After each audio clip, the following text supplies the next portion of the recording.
This is Aliens and Artists, part 2 of our conversation with Jeff Kripal. I'm your host, Stuart Davis. Jeff is about to share some of his reflections with us on the connections between Tantra and alien abduction, which he's written about in multiple books. Yeah, so I do that in 2 books. The first time I did that was in Mutants and Mystics. And I pointed out that the eyes that you get on something like Spider-Man are actually the same exact almond eyes you get on tantric goddesses all through Asia, particularly India. They're very familiar to me. And that a lot of the features of Spider-Man with this sort of crouching, insectoid-like, almond-eyed being that's crawling around on things is very alien-esque and somehow echoing this tantric background in Asia. And I also point out in that book that actually early on, when science fiction and in the alien abduction literature, the eyes are often described as Oriental. So there's this racialization of the alien other, and there's this location of the other in Asia, which has a long history, of course, in European and then American literature. But then I do more with it in the supernatural, 3 words, the supernatural with Whitley. And I basically reread the alien abduction literature in the light of the history of Tantra in India. And I do it with a colleague of mine named David Gordon White, who's probably, in my opinion, the most brilliant scholar of Hindu Tantra alive today, in works like The Alchemical Body and The Kiss of the Yogini. And David actually uses the UFO language to talk about medieval Tantra in India. He does it playfully. I'm not sure he intends it to be taken seriously, but I take it seriously. And I've apologized to David for taking it seriously, but he's used to me, so he just kind of puts up with me. But if you know something about medieval Tantra, so let me just explain what happens in medieval India. So these tantric traditions, first of all, are about, they would build temples and they would have these special rituals and they would call in these flying female deities from the sky who were almond-eyed, and you would have sexual intercourse or contact with these entities and you would develop siddhis or anomalous abilities. And in India, as you well know, or most of our listeners will know, there are all these kind of esoteric anatomical effects of an encounter with a tantric goddess or the kundalini, as it's called today. You feel this energy at the base of your spine. It opens your heart and it moves up to your brain, does weird things in your brain, and it blows out the top of your head. And you find all of this stuff in the alien abduction literature. Now, these poor people don't know anything about Kundalini yoga or Asian Tantra. They're just describing that there's something going on at the base of their spine, and they're having erections and they're having these weird energetic effects, and it's freaking terrifying to them because they have no cultural context for it. And now in India, say in Shakta Tantra, where I was in Calcutta, there is a cultural context for it. But the error there is assuming that the cultural context is the meaning of it. See, I personally think Kundalini yoga is a real thing, but I don't think it's Kundalini yoga. I think it's a universally shared esoteric anatomy that we all are, and that this stuff can happen in any body at any time, anywhere. And usually there's no cultural context for it. But the tantric context gives us one, I think, fairly sophisticated framework for it. And so that's what I was trying to do in the supernatural, was sort of locate. Basically, I was trying to take Whitley's experiences, which in their own American context are completely anomalous and strange and can easily be pathologized. And I want to, and once they're placed, though, in, say, an Indian, medieval Indian context, they're like, suddenly they're not normal still, but they're sacred and they're special. and they take on new meaning.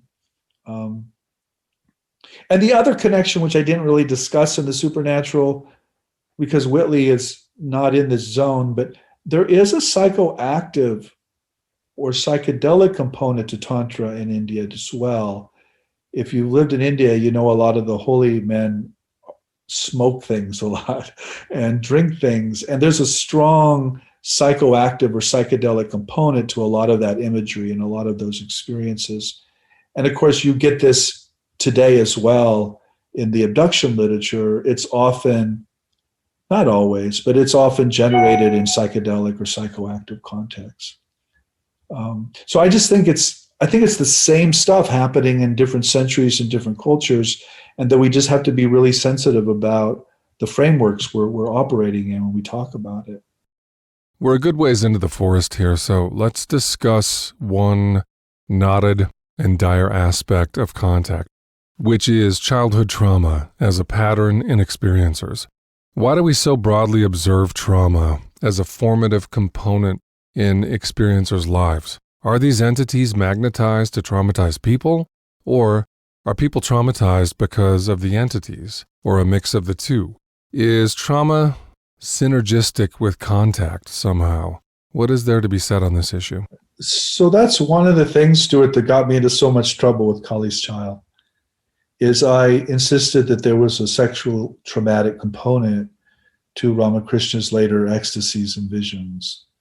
I proposed that he was sexually traumatized as a young man, and that later these openings were essentially sublimated and turned into positive spiritual effects and spiritual experiences.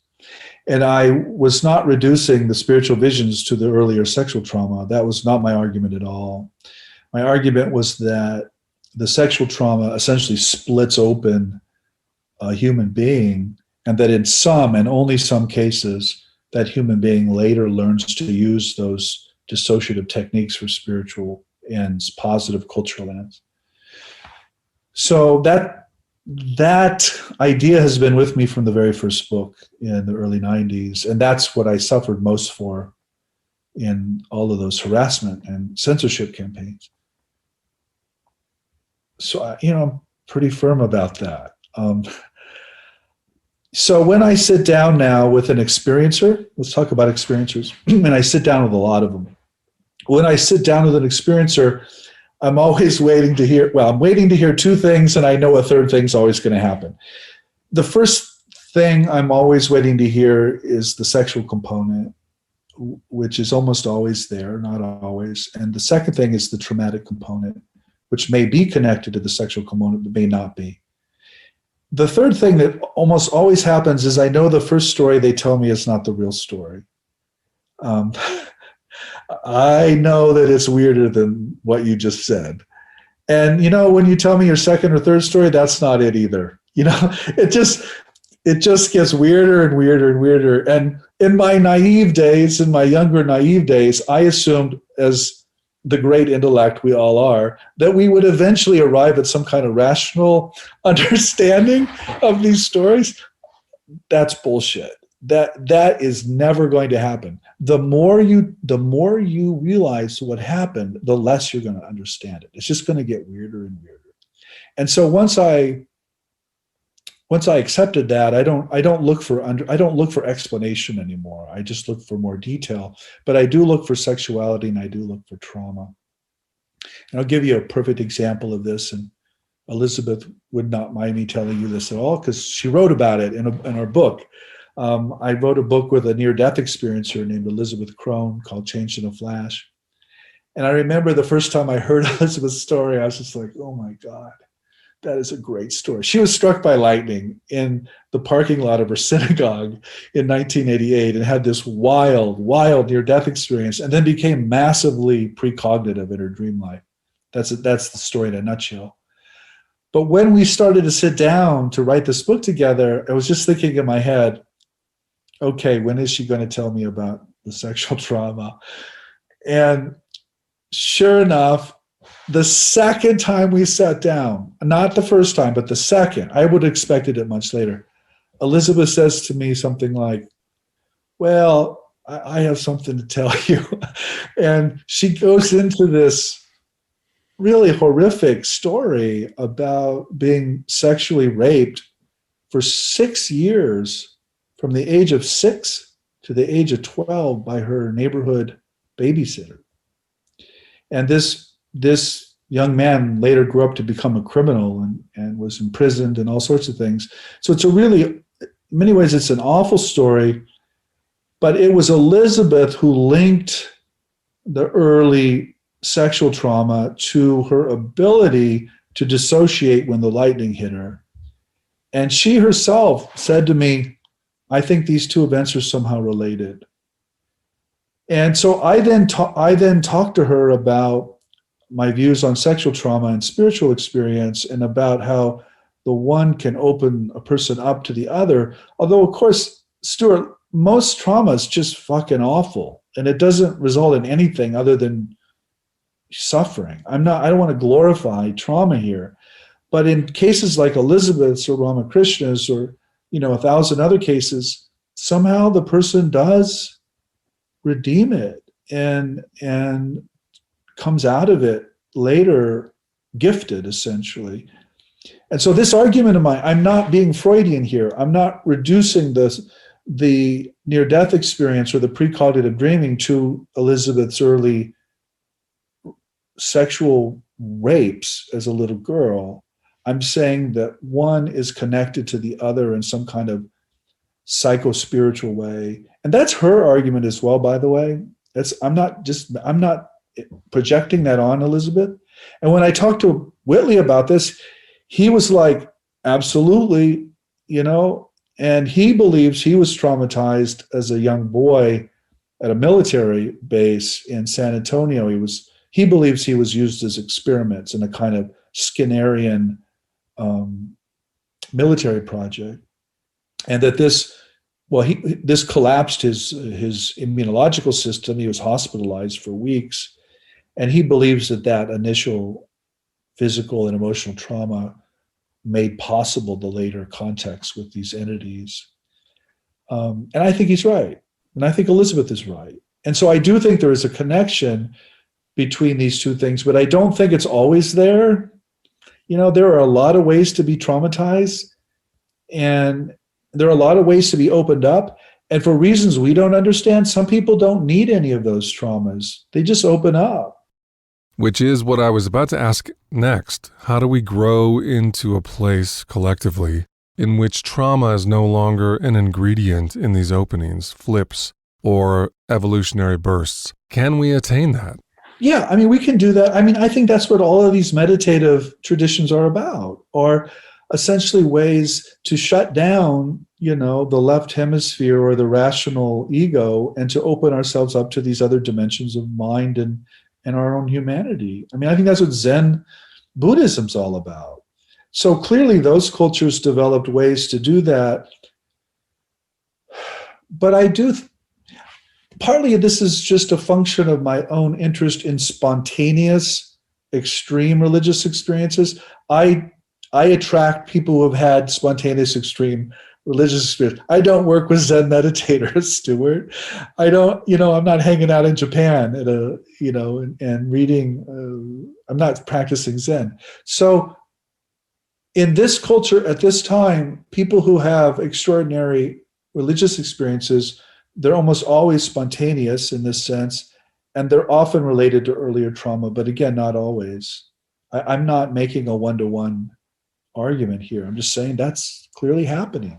And take the near-death experience, which is probably the anomalous experience that has the most public press. It, by definition, is trauma. You don't get a near-death experience by sitting there drinking coffee in the morning and watching, Good Morning America. Come on. You got to be fucking hit by lightning, or you have to be in a car accident or have a heart attack. It's bad. It's by definition really, really physically bad.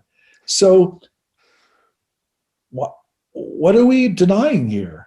And if we are a container, if this is our spacesuit, then of course you've got to penetrate the spacesuit. You've got to it's got to be compromised in some way to get into outer space, right?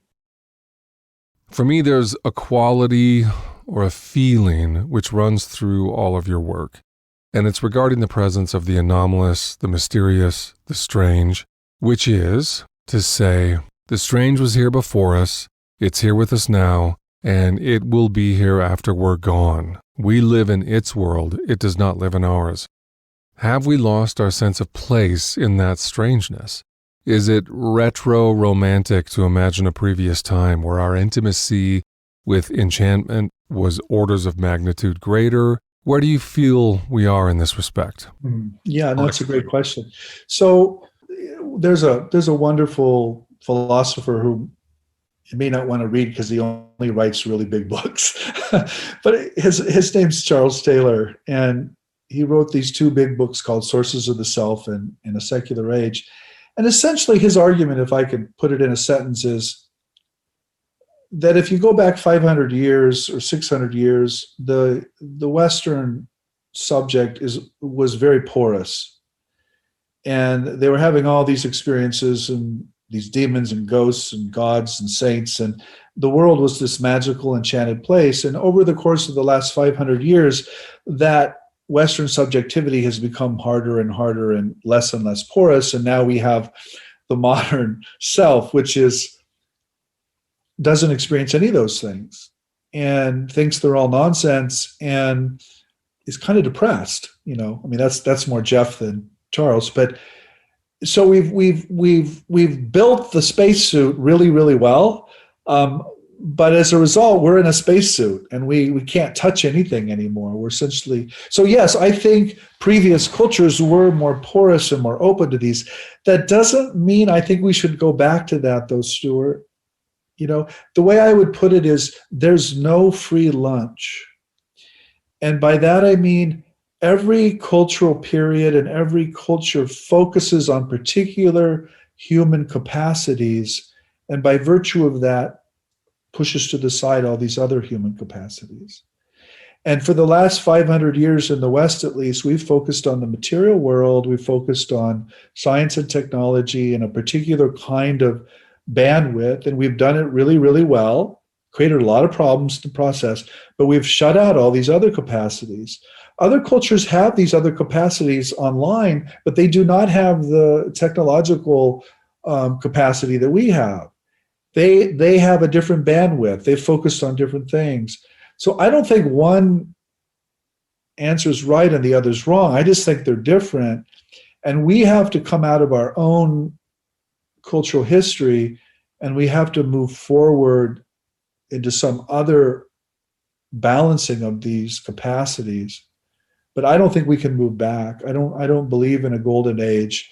Historians don't believe in golden ages, Stuart. Trust me, there were no golden ages. I mean, it was one of the historians. They asked him once what period he'd want to live in if he had a choice, and his immediate answer was any time after penicillin. And that's kind of what I'm saying. We would both be dead probably 500 years ago. I mean, come on, let's not. Yeah, you could see the saints and the Virgin Mary, but you're also dead by 30. There's no free lunch. We got to choose what we want to focus on. And it's kind of like, any infant on this planet, born anywhere, at any time, is capable of speaking any human language. Any. But as they are socialized, they lose the capacity to even say all of these phonemes, much less to put them together into that. So when we enculturate an infant, we're essentially delimiting that human being, but we have to do that. And so does every other culture, So I don't know if that's an answer, but it's certainly what I think. It is. When you wield your temporal divining rod, what do you feel the human condition may be in 500 or 1,000 years from now? Yeah. So I don't know if I need a divining wand for that. I mean, so I know as a historian of religions that religions don't last. cultures don't last. That whatever the human spirit is, it does not put up well with stasis. It moves on. So, I once wrote this little piece on the future of religion, and basically what I said is, I don't know what the future of religion is, but none of us worship Zeus today. And I'm sure there are people who worship Zeus. I'm sure I'll get letters because of that. But the point is that, things change. And so my answer to your question is 500 years from now, it's going to look totally different, Stuart. We're going to be completely different human beings. And we can see this in our own families. I mean, the Catholicism of my parents was not the Catholicism of my great-grandparents, much less the great-great-grandparents, nor is it mine. I don't even identify anymore with the religion. And so I think I'm not taking myself as a measure here, but I think that spiritual orientation is shared broadly across different cultures.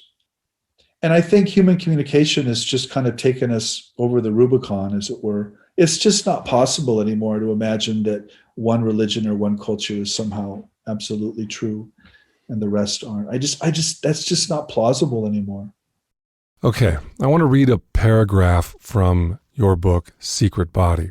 It's one of my all-time favorite paragraphs. This is from the chapter On the Fiction of a Straight Jesus. Okay. There you go. There I am getting into trouble. It's not just a great chapter, but what a title. So indulge me a bit as I read your work here. Just below all the contemporary talk of family values and the bumper stickers that proclaim with not a shred of intended irony how real men love Jesus, lies the scripturally preserved memories of a man who does not appear to have been married, who bore no children, who raised no family, who hung out with sex workers and sinners, who counseled his listeners to hate their parents and leave their families to follow him, who liked to eat and drink with people whom he was not supposed to eat and drink with, who objected to much of his own pious Jewish culture, whose most cherished beloved was another man, who encouraged his most devoted male followers to castrate or feminize themselves for the kingdom of heaven, who left his disciples the truly scandalous ritual of consuming his own flesh and fluids within a love meal outrageously modeled after the holiest ritual of his own religion, and who was ultimately executed by the state in the gruesome electric chair of the time, that is, by crucifixion. In short, the deepest reason that the churches are so nervous about the issue of homosexuality is the very plausible historical possibility that Jesus himself was a homoerotically inclined man who infuriated both the religious and political authorities of his day. End quote. So, Jeff, when I read that paragraph, what I feel as a kid who was raised in a conservative Protestant Christian home, Midwestern to the core, is that, ironically, if that rendering of Christ had been presented to me, I might well be a Christian today. Yeah, me too. So I wonder in what measure Christianity has committed a form of suicide by dismembering itself from what's in that paragraph. What do you feel when you hear that piece now? It's decades old. Is that correct? I never published that piece for obvious reasons, but Right. I wanted to put it in the book, and I had said things like that in other published work, but in a much more academic way. So there's a lot to riff on there, Stuart. I mean, do you want me to talk about the life background of that, or? I mean, first of all, I agree with you. If that were the Jesus of the churches, I would probably still be in church. But the churches have aligned themselves with the very opposite of that in every way, and I find them deeply vacuous, if not morally offensive. I think they stand for the exact opposite of what is morally right and just. I often comment that why is it that the position statements of any number of secular universities are vastly superior to those of the churches?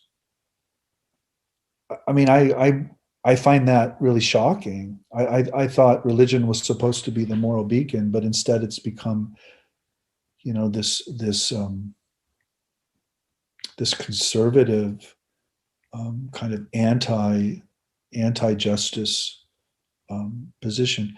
So the reason I wrote about, so I first wrote about Jesus like that, actually in Roads of Excess in 2000. And then I wrote a whole essay in a book called The Serpent's Gift, called The Apocryphon of the Beloved, which is basically says the same thing.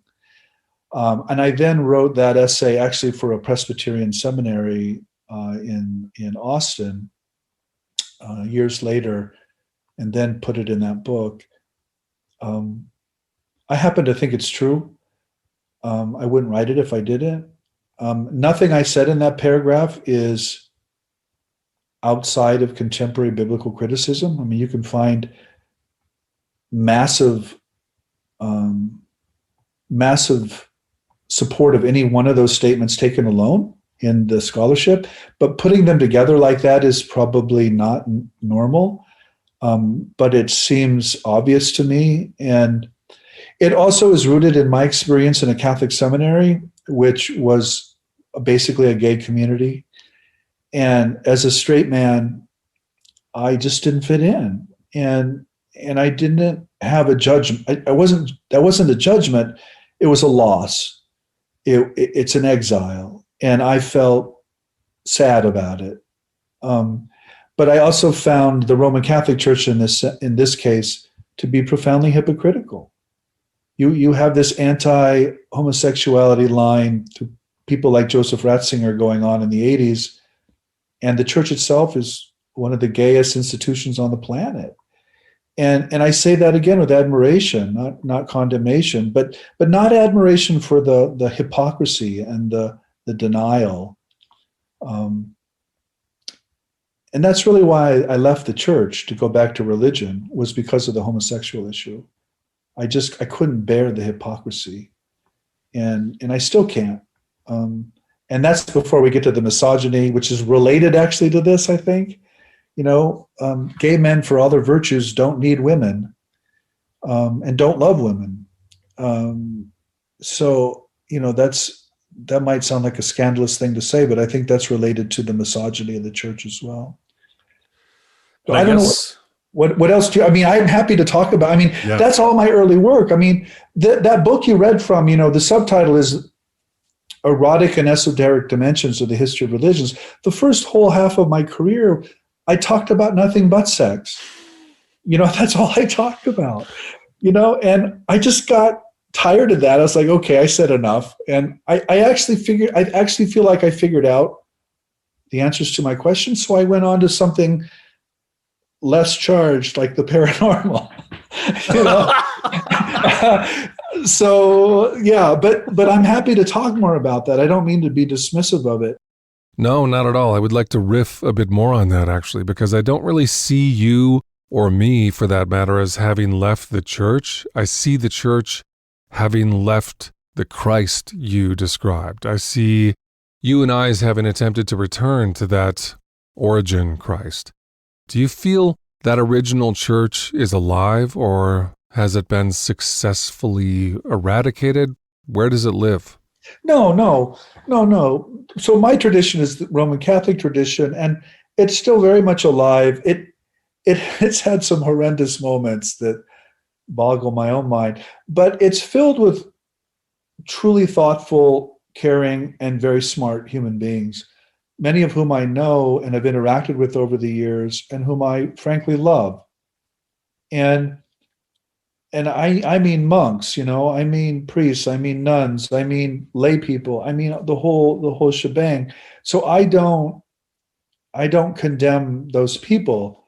I condemn the tradition for the positions it's taken, which I think have been devastating on other human beings. And that's why I condemn them, not because I'm somehow some morally righteous person. I get upset because these positions, when I was in the seminary, there were 3 suicides. And it was a little community, Stuart. We're talking about three men who tried to kill themselves, and two of them did kill themselves. And the third one was my best friend. And I know why he did it. He did it because he was gay and he was trying to remove the offending party. And I suspect the other two had similar reasons. So these positions are not innocent. They kill people. And I'm horrified by that. And I also imagine, I don't have a son, but if I had a gay son, I would be really, really pissed at the church for this position. So that's why I object. The other thing I think that Catholicism has gotten wrong, or Christianity has gotten wrong, and this is why I often describe myself as a Gnostic Christian, is I don't think divinity is unique to a first century rabbi. I actually think we're all God. And I mean that. I really think we're essentially, we don't know we're God, but we've sort of forgotten we're God, but we're God. And I think someone like Jesus or someone like Ramakrishna or someone like these early Christian Gnostics, they realize the truth of things, which is that consciousness itself is divinity and it's cosmic. And so that's the kind of Christianity, I would go to church for, but it's hard, I just I can't do it. I couldn't fake it anymore. I'll tell you when I stopped. This is kind of a funny story. We have daughters, and when they were little things, they're not little anymore, but they were about 7 and 10 or so. I don't know what they were. And we had gone to church in Sugar Land, Texas, and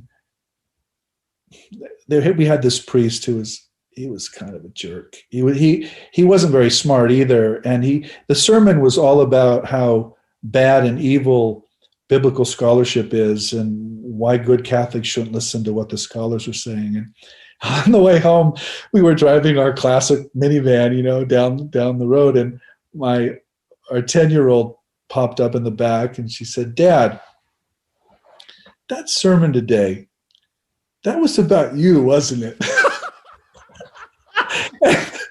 and I laughed just like that, and I was like, "Yeah, no, honey, it wasn't about me. I don't think he knows me, but yeah, it kind of was about me." And it was like, okay, I can't do this anymore. I can't just lie. Oh, that's so good. So good. So this is a natural turn into the perils of the paranormal. The divine, but also generally any endeavor that puts us into contact with the deeper registers of reality. As one instantiation I heard tell of a researcher recently who has found that 40% of abductees have chronic fatigue or an adjacent affliction. It's 1% in the general populace. So there are these mysterious maladies attending contact. Should we be dissuaded by these kinds of cautionary tales? Do the gifts and the gains exceed the liabilities of these experiences? Yeah. So I think any theory of the paranormal or the mystical you develop has to explain both the unbelief and the belief. Why people don't take this stuff seriously, or why they want nothing to do with it, but also why they sometimes do believe it and want to have everything to do with it. I think you have to explain both things. And I live in the academy. I live, breathe, and eat in the academy, and I'm around some of the smartest people on the planet, virtually all of whom don't believe any of this. And I have a great deal of respect for them and why they don't believe.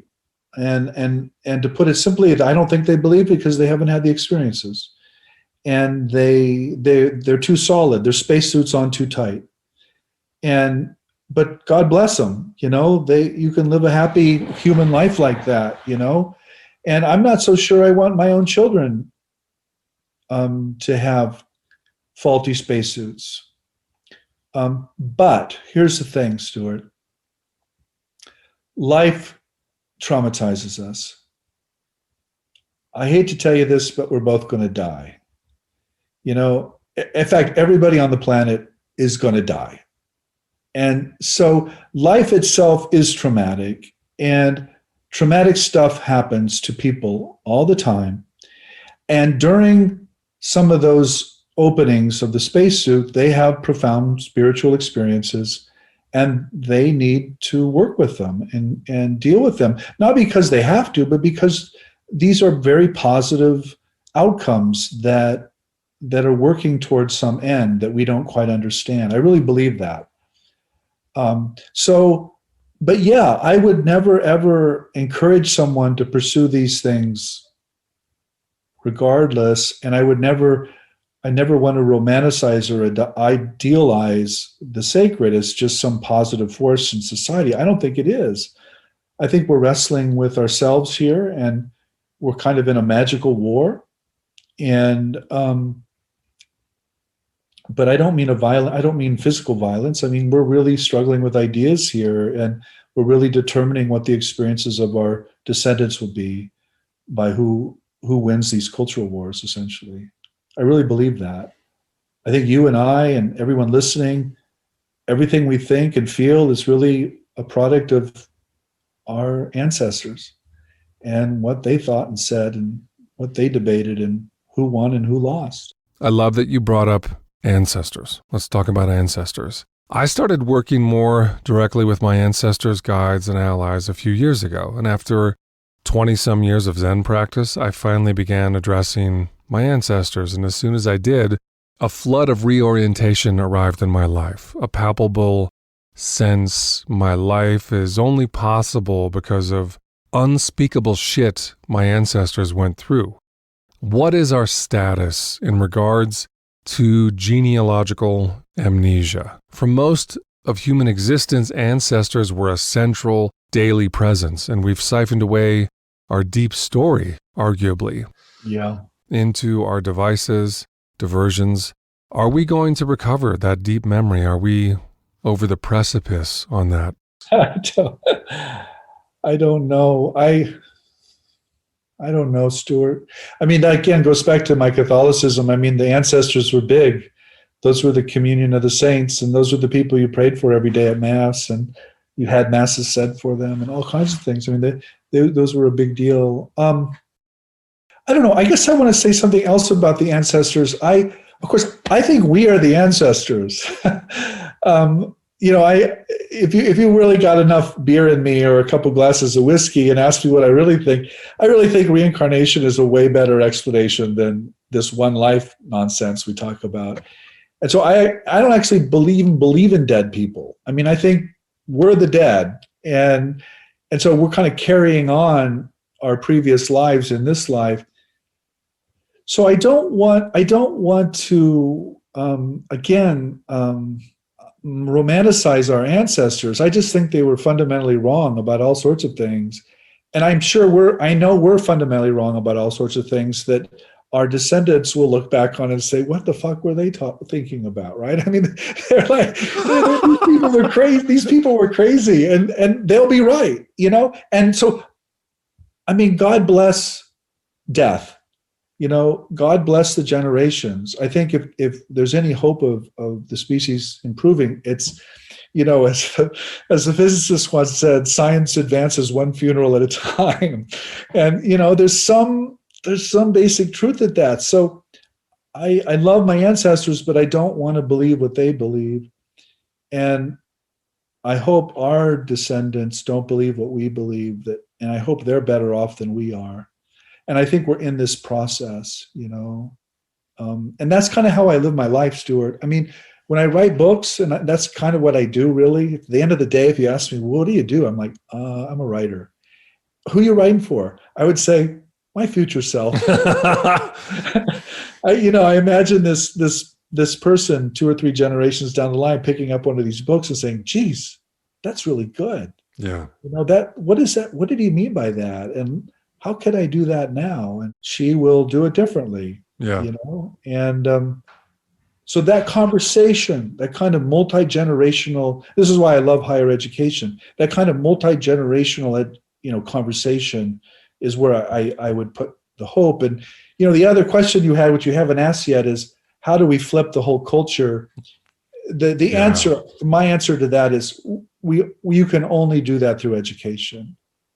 That you have to embed that in a practice that virtually every member of a culture engages in over many, many generations.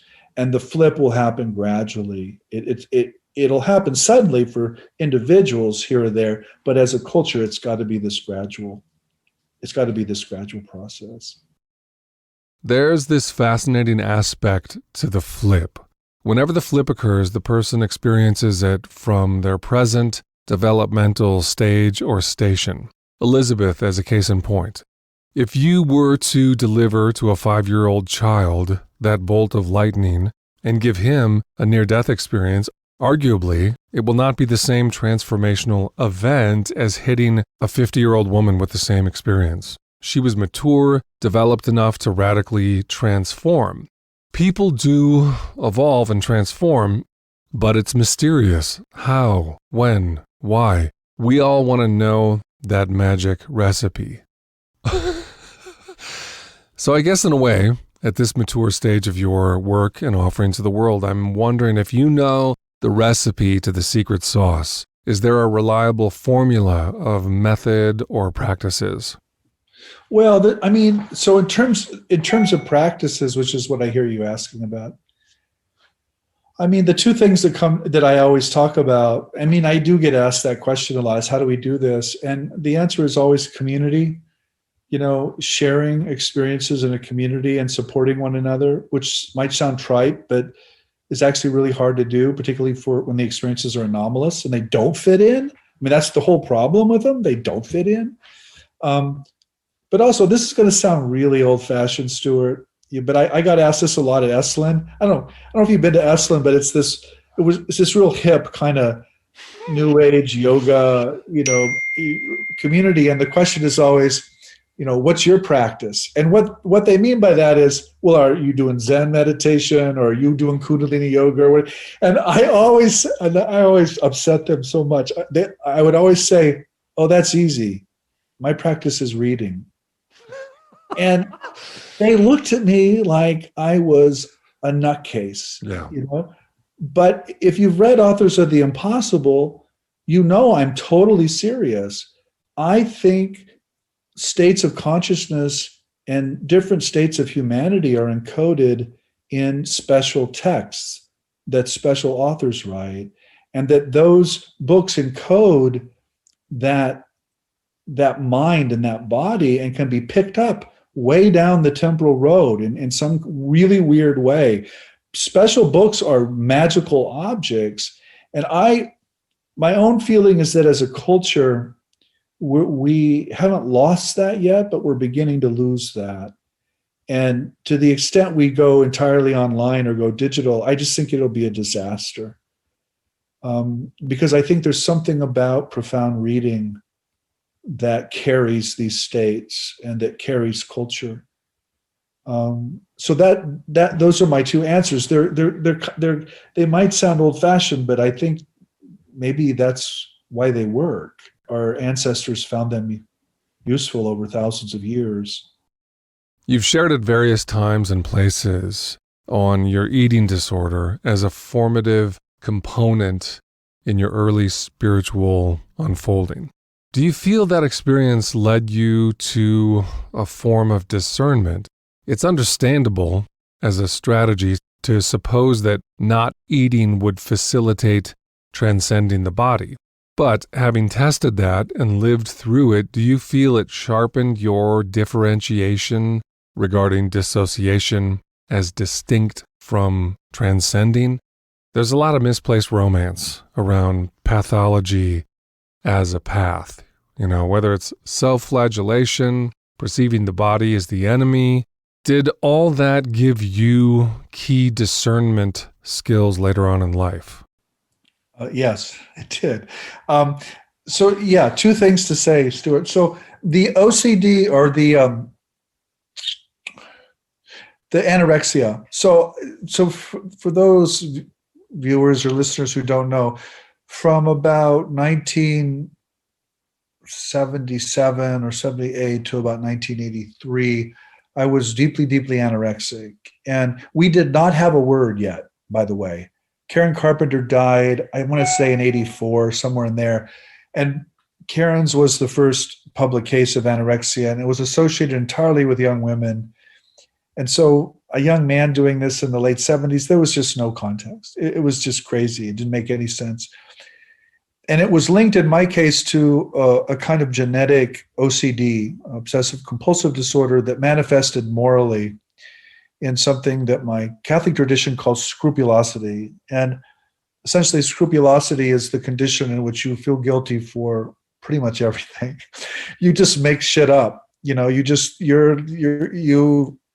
walked down the sidewalk wrong, or you didn't hold the communion plate right, or you're always guilty for something, and you're always going to hell. And it's a kind of moral torture because you really believe that. And so this obsessive not eating was also a way, by the way, of not being sexual. It was a way of stopping my adolescence, which was very effective, by the way. I didn't actually have a sexual thought for years and years. So two things happened. One is through spiritual direction. Another reason I so admire Catholicism, this tradition of spiritual direction, and also psychoanalysis. They put me into real psychoanalysis with a monk who was a psychoanalyst. I learned two big things. One, I learned not to trust my own conscience. I learned that conscience, one's sense of right and wrong, can be just screwed up. It can just be wrong. And it's largely an interjection from authorities around you anyway. It's just not the case. Guilt is manufactured. It's not necessarily an accurate perception of something you did. So that was profound. I became extremely suspicious of people's moralities, even deeply felt moralities as a result. The second thing I learned was that the human mind has an ability to completely control the person in ways that are completely offline. This is what Freud called the unconscious, but we can call it whatever we want. And it was literally killing me. It was going to end my life, and I was not going to have any ability to stop it. And what gave me the ability to stop it was not some ability to stop it. It was simply becoming conscious or aware of what was going on. So I learned that becoming aware was this magical thing that just had all of these physical and spiritual effects that were immediate. When I realized that my anorexia was an attempt to stop my sexuality, which is something I arrived at through dream interpretation with my analyst, it wasn't that I somehow now had the willpower to eat. It was like it just evaporated. It was like, of course that's what I was doing. How dumb is that? And Stuart, I hadn't eaten for 6 years, and guess what? I was fucking hungry. I ate everything inside. I ate and I ate and I ate. And I gained like 70 pounds or something in 6 months. I was so hungry, but I was completely unable to eat after or before the awareness. And after the awareness, it was just automatic. It was just like you took a knob and just spun it. And now the stereo was operating at a different volume. And it was entirely outside my control. And so I was just in awe of that. Because if my religious behavior, and it was all religious behavior, Stuart, if you would have asked the 17-year-old Jeff, why aren't you eating? Why do you look like a skeleton? I would have said, Stuart, I'm trying to be a saint. And that would have been entirely honest. That would have been exactly what I thought. But I realized that what I thought and what was going on were two different things. And if I could be so driven, if my religious behaviors could be so driven, then so could everybody else's. And so I learned not to trust people's religious behaviors, just like I don't trust people's moral convictions. So it made me deeply, deeply suspicious of morality and religion. That's really the result of almost dying from anorexia, you know. And this wasn't an abstract thing I learned, you know, in a classroom. It was like, no, I almost fucking died. I almost died. And I know what it's like. I know what it's like to be so skinny you can see your bones and to barely have enough energy to walk up a flight of stairs. I know what that's like. And I wasn't doing that. I'm not taking credit for that. That was done to me. And when I realized what was doing it to me, it just disappeared like a ghost. It was just gone. It's remarkable to place the anorexia beside the experience in Calcutta. On both occasions, these significant spiritual experiences nearly killed you. Yeah, it's true. No, that's really true. Thank goodness you weren't, but it's a testament to the dangers of sacred impulses. You brought up reincarnation half jokingly, but it calls to mind the work of Ian Stevenson and his successors at the University of Virginia, cases numbering in the thousands at this point that they've investigated. What is your real take on reincarnation? Is it the best explanation for what we're observing in these studies and accounts? So this is a long conversation. I don't mean to be opaque, but the answer is yes and no. So I actually don't believe in reincarnation, and yet I do. And what I mean by that is I think there's probably only one mind or one sentient being that is the universe. But I think these reincarnation memories are sort of imaginal expressions of that get interpreted as some kind of balloon floating from life to life. I think that's way too simple. I don't think that's what's happening, but I think it's all one life form, you know, kind of remembering different moments of itself. So I think those memories are real and accurate, but I don't believe in balloons, you know, popping from one body to another. I just don't. And that kind of thinking is not my own. I mean, that's found in India all over too. People have been struggling with reincarnation memories for millennia, particularly Buddhists, by the way, Stuart. Guilty. Buddhists have this problem. There is no self. And yet it migrates. That's a problem, okay? And so that's kind of what I guess I'm saying. I'm a kind of a Buddhist here, you know? Yeah, something migrates, but it's not ultimately who we are. Let me put a footnote on the reincarnation thing. It's much more human and parental, actually.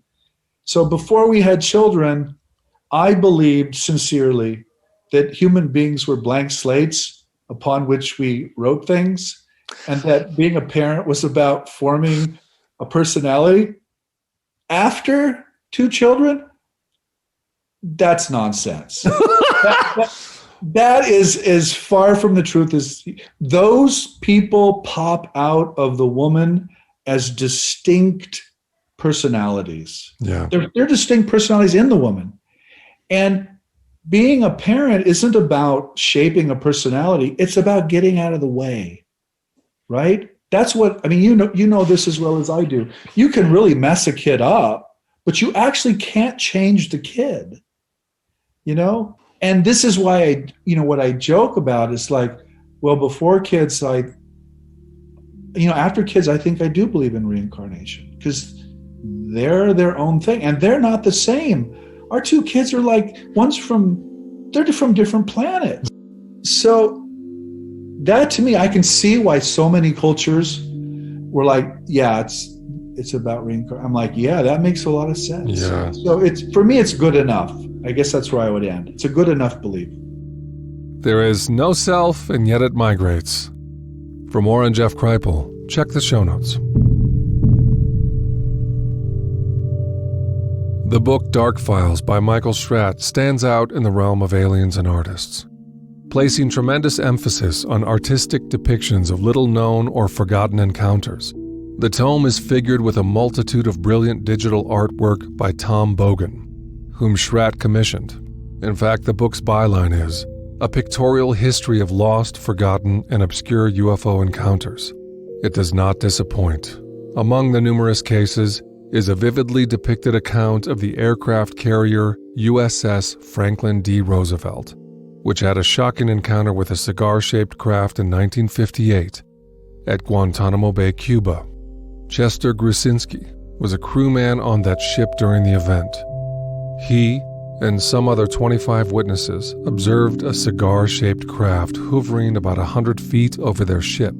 The cigar craft had windows. In those windows, humanoid beings. Witnesses reported a palpable heat emanating from the craft to the aircraft carrier. According to reports, the Roosevelt also had encounters with craft in 1952 and 1956 at Rio de Janeiro. Finally, again in 1973. Why? Maybe because it was the first aircraft carrier constantly armed with nuclear weapons. Bogan's renderings, as well as original sketches by the witness Chester Grusinski, can be found in Dark Files by Michael Schratt. For more, check the show notes.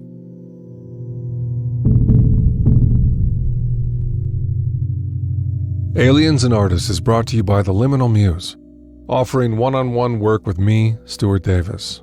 Sessions focus on transpersonal hypnotherapy, anomalous experiences, and creativity as a spiritual path. To book a session, go to theliminalmuse.com or check the show notes. Also, the Experiencer Group, created expressly to provide support and community for people who've had anomalous experiences of all kinds. Private, protected, no trolls, lots of love. Use the code Aliens and Artists to get a month free. Click the link in the show notes to discover more. If you enjoy the show, consider becoming a patron. It's expensive, time-consuming, burdensome. A random number generator constantly adjusts your pledges, adding unpredictability to the shitty mix. Feel safe knowing, without warning, your $20 a month pledge may become $200 or $200 a month. The gamble of support is exhilarating and debilitating. Click link, show notes.